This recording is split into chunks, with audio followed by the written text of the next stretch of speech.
Muy buenas amigos de Talking Football. Aquí estamos en un nuevo video más en el que hoy hablaremos sobre la tragedia de Heysel. Así que quédate y disfruta.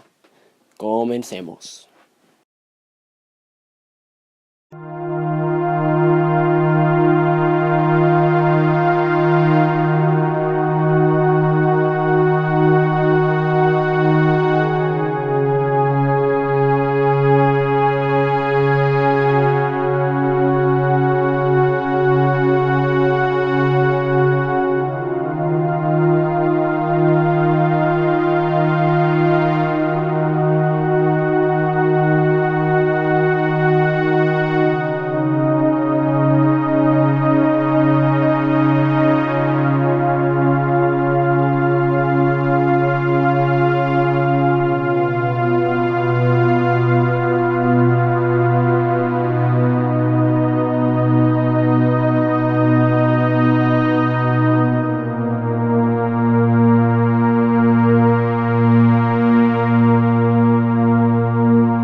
Sean todos bienvenidos a un nuevo video de Talking Football.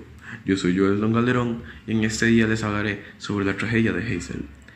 Se les llama así a los sucesos acontecidos el día 29 de mayo de 1985, en la final de la Copa Europa, actualmente conocida como UEFA Champions League, entre la Juventus de Turín y el Liverpool FC, en el estadio Heysel ubicado en la ciudad de Bruselas, en Bélgica. Repasemos el contexto. Hablemos de la expectativa que creaba esta final.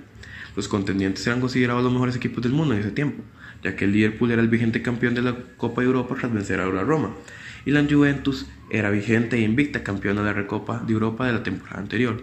Cabe recalcar que este equipo estaba lleno de jugadores que formaron parte de la grandísima Italia campeona del mundo en 1982.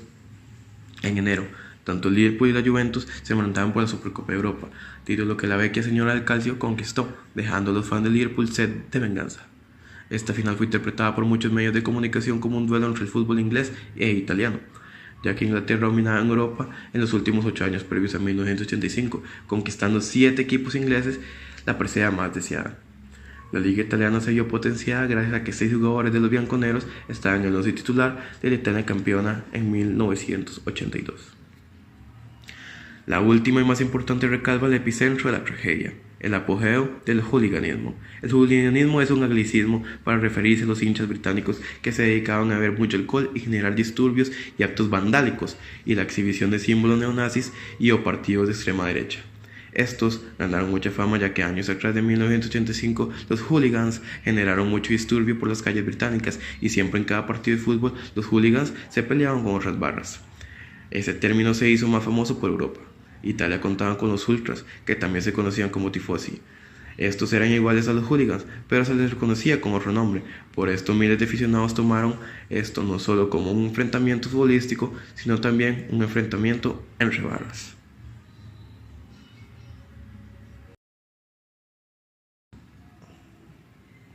Sabiendo el morbo y el ambiente que generaba el encuentro, hablemos de la tragedia.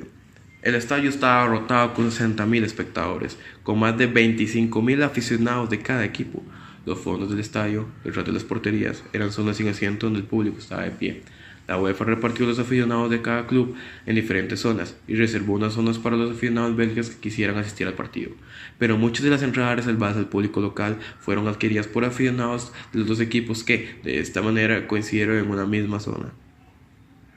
Los sucesos se desencadenaron sobre las 7 de la tarde, 60 minutos antes de la hora del inicio del encuentro, en la zona Z, una zona a pie situada en uno de los fondos del estadio junto a un córner.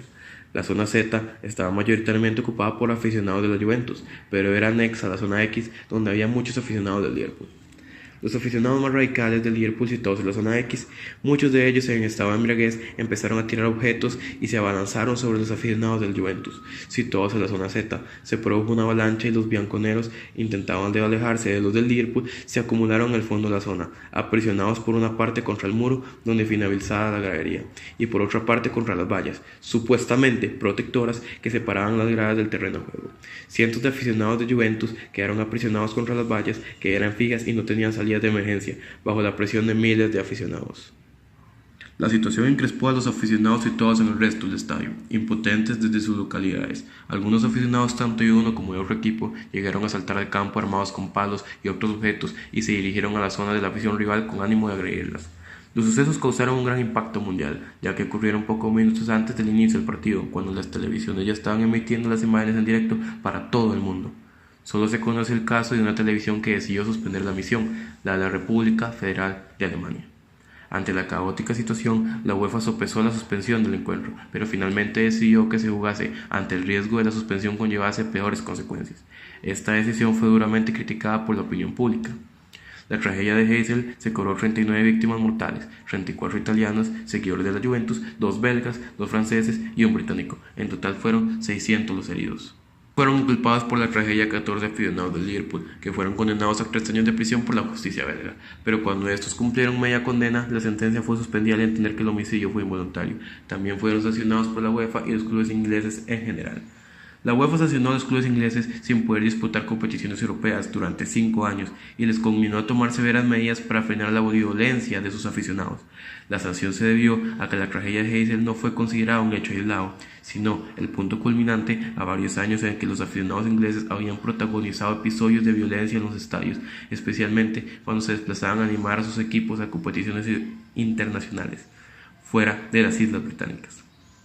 El Liverpool FC fue sancionado con 10 años sin poder participar en competiciones europeas, aunque posteriormente le fue rebajada la sanción a 6 años. La sanción provocó una grave crisis en el fútbol inglés. Se cortó en seco el dominio inglés del fútbol europeo. Los clubes ingleses habían ganado 7 de las 8 Copas de Europa disputadas entre 1976 y 1984, 4 ganadas por el Liverpool FC, 2 por el Nottingham Forest y 1 por el Aston Villa. La prohibición de participar en competiciones europeas perjudicó económicamente a los clubes, que perdieron ingresos tanto por venta de entradas como por publicidad, patrocinio y derechos televisivos. A pesar de todo ello, el gobierno británico no tomó severas medidas hasta que 4 años más tarde tuvo que suceder la tragedia de Hillsborough en 1989, en el que fallecieron 96 aficionados ingleses, concretamente del Liverpool FC, para que el gobierno de Margaret Thatcher se decidiese a actuar con contundencia y dictara la FSA y el informe de Taylor para erradicar el fenómeno del hooliganismo y manejar y mejorar la seguridad de los estadios.